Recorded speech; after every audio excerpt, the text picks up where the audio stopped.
Assalamualaikum warahmatullahi wabarakatuh. Maatiif jaallatamtoota hordoftoota yuutuubii Abdussee jalatti argamtan nagaan keessan isiniif baay'atu isiniin jedha. Har'a dhimma tokko irraa dubbachuu barbaanna. Waan baay'ee nama gaddisiisu erga kaleessaatii feesbuukii irratti illee barreessaa turre. Jawaar Muhammad Hamzaa Booranaa Baqqalaa Garbaa dabalatee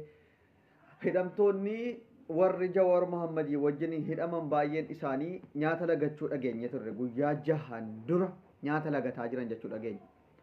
Guyyaa jahan kana Oromoon calliseetuma feesbuukii irratti hayyoonni keenya nyaata lagatanii dadhabanii jiru malee wanti inni gabbahee hayyoota isaatiif falmate tokko hin jiru. Sababa kanaaf kaleessa hayyoonni keenya guyyaa jahaaf nyaata lagatanii saba kanarraa abdii waan kutataniif du'uu barbaadanii jiru.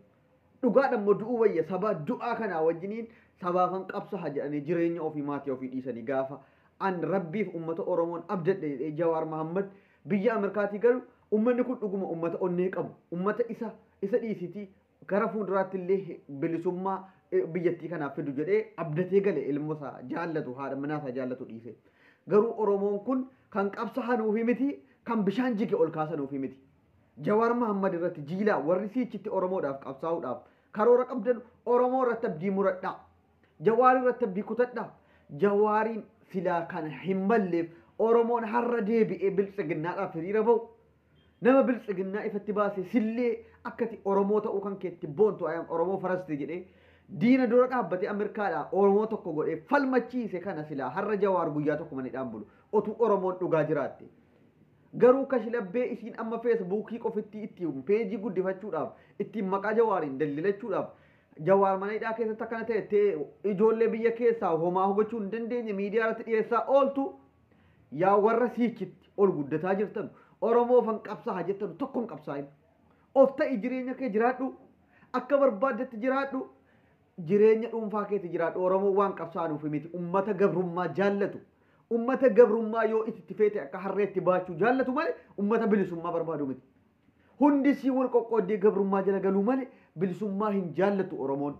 anaa walitti qaba hundi Oromoodha warra bitamuu barte waggaa 150 bitamtee barte waan ta'eef amalli nama bare nama suusiidha gabrummaan nurraa Muhammad ta'e fagaate deebinee tokkummaa keenya diignee gandummaatti dachaane wal diiguu jalqabne har'a hayyoonni keenya manidhaa keessatti dhumochuudha ji'a 7 deemu otuu ati Oromoodhaan jettee nama miliyoona 60 guutte teessu otuu akka baay'ina keetiitti fayyadamtee kabajamtee jiraatta ati garuu gabrummaatu sirratti fidhame wallaalummaa qabda. Sababa kanaaf yoomuu hin bilisoomtu warri Oromoo fan qabsaha jettee kaayyoo ergasii karoorfatte biddeena rabbiin sii baase ofitti cufte Jawaar Muhammad nama Ameerikaa keessa taa'ee hagamitti barsiisee yuunivarsiitii meeqa keessa qacaramee birrii doolaara meeqaan jiraachuu danda'u Oromoo nama se'e saba kabajaa qabdu se'e jireenya ofii maatii ofii dhiisee jaarti jaallatu akka barbaade bishaan keessa handalaaqaqee jiraachuutu danda'u har'a galee mana hidhaa keessatti gaafa du'u abdiin kutadhe Oromoo irraa. Abdii kutadhe Oromoo irraa dhugaan isiniin jedha Oromummaa kan kooyyuu jibbean isin laaleetaniin abdii kutadhe saba kanaaf qabsaa'uun bu'aan qabu booddeensaa erga Jawaariin ala saba gwaa tokko gabrummaa yoo itti fe'an baate akka harreetti deemu jaallatu wama itti kenna kolfee araadummaatti fakkaatee fiigee jiraatudha hundi kan keetu sobdeen feesbuukii irraa booksifta malee meerri eenyuun gabbahee gaafa Jawaar mana haaki Deeggarda gaafa caaluun du'u gayyaate erga namni du'ee ka'ee kurrifattee na qabaan nagadhiisaa dadhabee wal fixxa. Biyya alaatiif biyya keessaa maraat guyyaa lama qofa maraattee dhiiftee manatti deebite. Wanti goota jira. Jawaar nama bara kuma jaarraa tokko keessa gisee tokkotti dhalatu kana otoo inni mana hidhaa keessatti du'aaf jireenya jidduu jiru ati callistee teessa. Gadi yaatee maal si godha? Hin falmattu. Gaafa wayyaanee maastar pilaanii lafaa jettee dhumaa turte har'a lubbuu namaa hayyoota kan kee si'iif qabsaa'anii baafachuu dadhabdee raftaan. Yaa warra nama dhageessanu Oromoo jechuun dhaqaa dhaqee nutti ulfaate nu yeellaasee jira waan ta'eef yaa warra afaan Oromoo dhageessanu of beektanu maalummaa keessanitti boontan hayyoota keenya kana baasaa mana hidhaatii falmadhaatii baasaa. Wanti isin irra ga'u hin jiru sodaattanii qawwee sodaattanii biltsiginnaa sodaattanii mana hin taa'ina isinii kan biltsiginnaas jiraachisuu danda'u biltsiginnaa yoo isin tokkummaan kaatan isin kabajjee isin sodaattee waan isin gaafattan deebisti. Ka'aa falmadhaa bilisummaan isin bilisoomtan tokko hin jiru erga isin dhuftanii warri biltsiginnaa qanii hiriira jettanii kurrifattanus dhaabaa saba keessan dhaggeeffadhaa baasaa hayyoota Oromoo filannoon dhufaara jettanii kurrifattu eenyuun filachuuf eenyu wajjin tawadaadaruuf eenyu wajjin wal morkitanii eenyuun injifachuuf reessinoo warra jajjaboo manidhaa keessatti ajjeesisiisaa jirtu sodaattuu haadha keetii warri kaan wal waamtee warri aabiniif intinii taatan baala daraas taate loogoo kan keenya piroofaayilii kaachuudhaan nu argisiisi jettee wal jajjabeessiti ati afii afaan bani hidhamtoota mana hidhaatti qabii taa'i asii gaafa siin siliqimsitee 4 kiiloo dhuunfatte Oromoo kiyya dhiifama nuti akkana ta'uun barree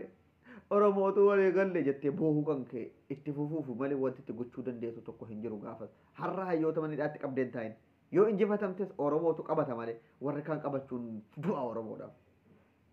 Dhugaan isin jedha. Yoo biltsiginnaan aangoo irraa kaatee kaafaa'oon yookiin warri aabaa'oodha aangoo qabatan Oromoodhumata aangoo qabata. Garuu Oromoo saba dhaga'u. Dhiiga qofaan Oromoo ta'e otoo hin taane Oromoo qulqulluutu aangoo qabata waan ta'eedhaaf. Har'a Oromoo miti isiniin jennee iyyinee dadhabne Oromoodha maaluu taatan dhiiga keenya. Garuu hojii keessa warra abbootii keessan jala fiiguu waan ta'eef isin jibbine. Sababa kanaaf warra Oromoodhaaf quuqaman immoo qabdanii irra taa'inaa obboleessa keessanii hin ajjeesina manidhaa keessatti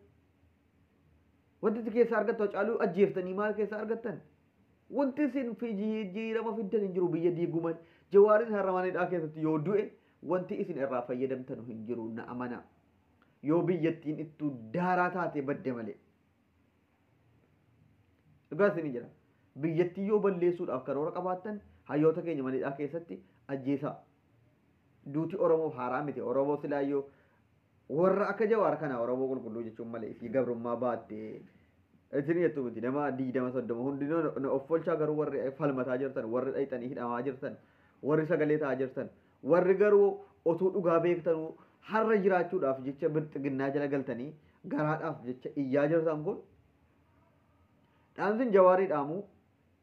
yaa obboleessa kiyyaa Oromoo irraa abdii kutadhu kana booda yoo akka carraadhaa rabbiin si baasee Ameerikaatti deebi'i siyaasa Oromoodhaaf falmanu keessaa bahi ilmaan kan kee guddifadhu jaartii keetii wajjin falmataa jiraadhu naaf xeenyaa warri sun hudduu keessa dhiittee waggaa meeqa haa bulchitu Oromoon silaa dhiitamee buluu bare waan ta'eef jarannoo dhiitee nu bulchee maalodha yaanii wanti of rakkisanu tokko hin jiru dhugaa walitti himuun barbaachisaadha waan ta'eef dhugaa walitti himaa deemuun barbaachisaadha dhiitamuu bare waan ta'eef dhiitamee haa bulu dhiitamee gaafa buluu bare bootaan kan kee maaliifaniin angaarummaa baadha jedhee of yaadatu ati of yaadachiifte hamma ilmi namaa tokko haqni irra jiru isin Oromoodha falmadhaa gabrummaan isiniif hin malu jette didan falmachuu didan rafan ati maal goota ofii keetii maaf duutamanidhaa keessa ilma kan kee jaallatturra haadha manaa kan kee ho'ifattee rafuu dandeessurra maaf duutamanidhaa keessatti ofii ho'ifatee eeshii isaa nyaataa sobee afaaniin jawwee kiyya maaloo kiyya siin jedha inni kaan lakkii an hidhannoo malee waa'een kun nan lalaallatu jedhee wal qoqqooda hidhannoos deeggaruu dadhabe hidhannoo deeggaraa karaa nagaatiin falmachuu maaltu iyyuu walitti faallaa godha Oromoodha hundinuu Oromoo falmata Oromoo warra walii galuu hin dandeenye kanaa wajjiniin akkamitti qabsoofte bilisoom rabbiin isin balleessu warri amma maqaa Oromoo ofiin jedhaa rafaa jirtu kun baay'ee tokkoon isinitti gaddee dhugaa rabbii baay'ee tokko Oromummaa kan koon saalfadhe yaani sababa warra waslaattaa amma Oromoo ofiin jedha otuu hayyoonni manidhaa keessatti dhumtu callistee teessu kan